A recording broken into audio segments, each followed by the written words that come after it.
Bonjour tout le monde, bienvenue à cette capsule numéro 13.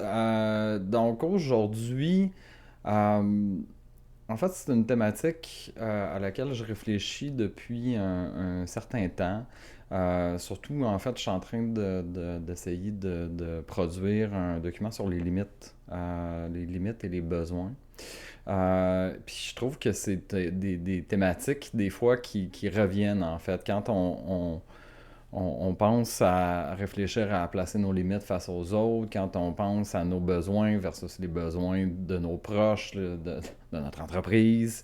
Les notions d'égoïsme et d'égocentrisme vont souvent ressortir. Donc, il y a dans beaucoup de situations, chez beaucoup de personnes, en fait, chez la presque majorité des personnes que j'accompagne qui sont en situation d'épuisement, il y a un sentiment de culpabilité, juste même à l'idée de modifier la routine pour prendre soin de soi.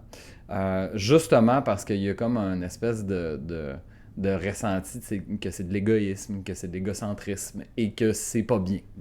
Parce que, bon, ces termes-là ont effectivement des charges négatives.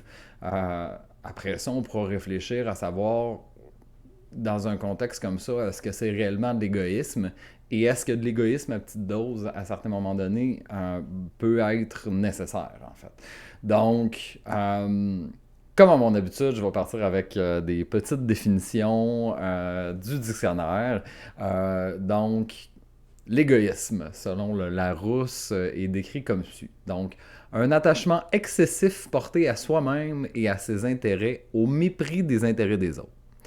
Donc, c'est-à-dire, j'ai des besoins, l'autre a un besoin. Dans le meilleur des mondes, je suis capable de faire preuve d'empathie face à l'autre, l'autre est capable de faire preuve d'empathie face à moi, puis on est capable de trouver un équilibre dans lequel on va pouvoir coexister et s'épanouir. Donc, dans l'égoïsme, c'est dire j'ai des besoins, l'autre a des besoins, je fais fi des besoins de l'autre parce que mes besoins sont plus importants. Un exemple que j'ai trouvé, que je trouvais intéressant, c'est, admettons, quelqu'un qui joue du piano, va jouer du piano pour se pratiquer à un concert, il reste en logement et au détriment des besoins des gens qui ont besoin de dormir, lui continue à pratiquer toute la nuit pour gérer son stress face au concert qui s'en vient. Donc dans ce cas-là, on parlerait d'égoïsme.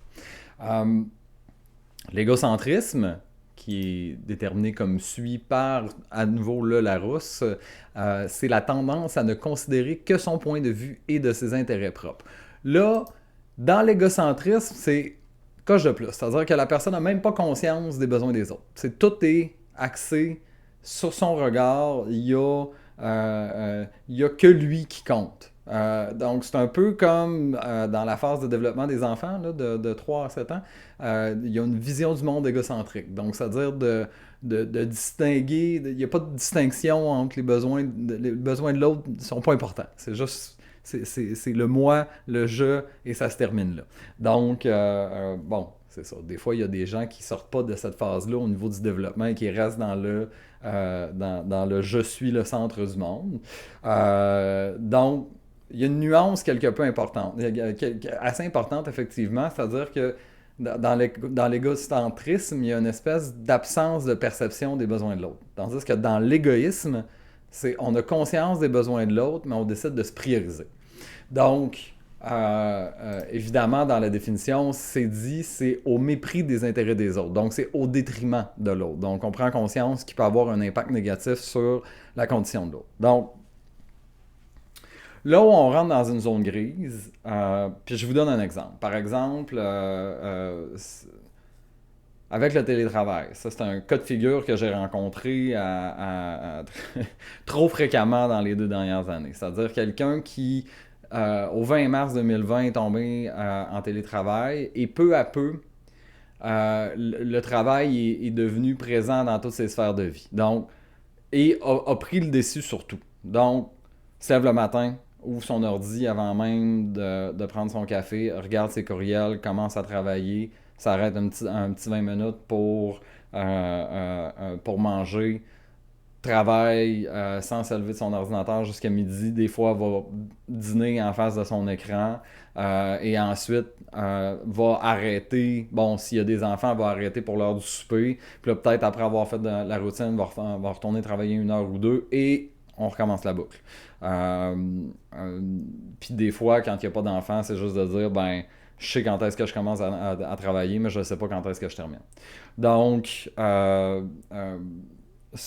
évidemment, si on maintient cette routine-là pendant des mois, le risque qu'il y ait un déséquilibre, puis que finalement on ait des impacts sur la santé mentale est quand même assez grand.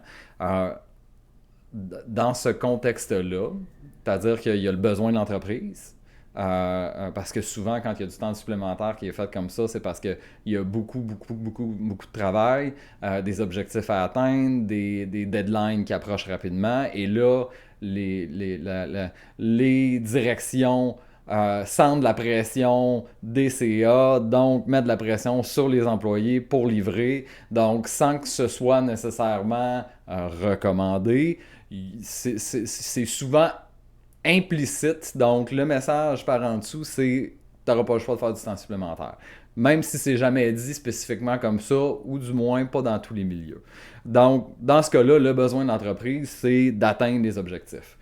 Mais c'est un besoin qui, en soi, puis là, je fais la réflexion, je fais le lien, mais c'est un besoin qui est égoïste. C'est-à-dire que l'entreprise voit son besoin, oui, considère que les employés doivent prendre soin de leur santé mentale, mais faire du temps supplémentaire une fois de temps en temps, c'est pas si pire que ça. Le problème, c'est quand la santé mentale se met à affectée, il y a un sentiment de loyauté qui parfois vient s'installer face aux collègues qui ont aussi une charge de travail qui est similaire, mais qui ont peut-être des manières de baliser leurs limites qui leur permettent de fonctionner ou pas. Des fois, il y a des arrêts de travail à la chaîne, on va dire ça comme ça, c'est-à-dire quand un tombe, les autres tombent. Donc, et tout ça pour dire que vient un temps au niveau de quelqu'un qui est en situation d'épuisement où il y a une balance décisionnelle qui doit être faite. C'est-à-dire, qu'est-ce qui prime? Mes besoins, donc ma capacité à prendre soin de moi, c'est si la personne n'est plus capable de dormir, qu'elle mange plus, qu'elle a des pensées qui tournent par rapport au travail, que c'est constamment présent, même à l'extérieur des heures de travail, qu'elle est plus capable d'être présente auprès de ses enfants parce que justement elle est épuisée, donc elle va être plus en réaction quand il va y avoir des limites qui vont être franchies par les enfants parce que c'est ça qu'ils font, ils viennent tester, ou encore parce que, bon, notre conjoint a une mauvaise journée, puis là, oups, un petit maudit, un peu de travers déclenche quelque chose de vraiment intense. Dans ces situations-là, effectivement, ça se peut que le besoin, c'est de dire, ben là, ça marche plus. Il faut que j'arrête. Cette prise de décision-là, si on y va par la définition, c'est-à-dire on est conscient qu'il y a des besoins dans l'entreprise, mais j'évalue que mes besoins sont prioritaires et au détriment de la charge de travail qui devra être redistribuée sur l'ensemble de l'équipe, euh, je prends la décision d'aller chez le médecin et de me faire placer en arrêt de travail. Est-ce qu'on peut réellement dire que c'est de l'égoïsme? Si on y va avec la définition littérale, probablement, oui. D'autre part, si on se rend au point où on n'est plus fonctionnel, que toutes nos sphères de vie sont impactées, la capacité de concentration puis de productivité sera plus du tout la même. Donc, dans ces moments-là, de dire c'est assez, il y a une limite, je suis plus fonctionnel, c'est aussi pour les autres qu'on le fait. C'est-à-dire qu'ultimement, quand les gens se rendent au point de prendre un arrêt de travail, c'est parce qu'ils, même au travail, ça ne fonctionne plus. Ils regardent leur écran et ils ne comprennent pas c'est quoi qu'ils lisent. Ils ne sont plus capables de livrer finalement. Même chose dans les relations interpersonnelles. Quand le travail prend tellement de place que toutes les réactions sont conditionnées à l'extérieur par le stress vécu, ben de prendre un pas de recul et d'être capable de prendre soin de sa santé, ça peut aussi impliquer être en mesure de rétablir des relations plus positives avec ses proches. Donc, on est dans une zone grise. Est-ce que j'ai pas de réponse? J'ai pas nécessairement d'études spécifiques sur le sujet, mais toute la littérature que j'ai consultée, l'auto-soin, c'est pas de l'égoïsme. Même si parfois c'est perçu comme ça, qu'on a l'impression qu'on est en train de laisser tomber nos proches. Puis après ça, là, j'ai pris le cas de figure de l'épuisement professionnel, mais dans d'autres contextes, c'est euh, euh, la capacité à recevoir les autres, à ne pas rentrer en sympathie, le temps qu'on développe justement notre fameuse empathie dont on a discuté plus tôt.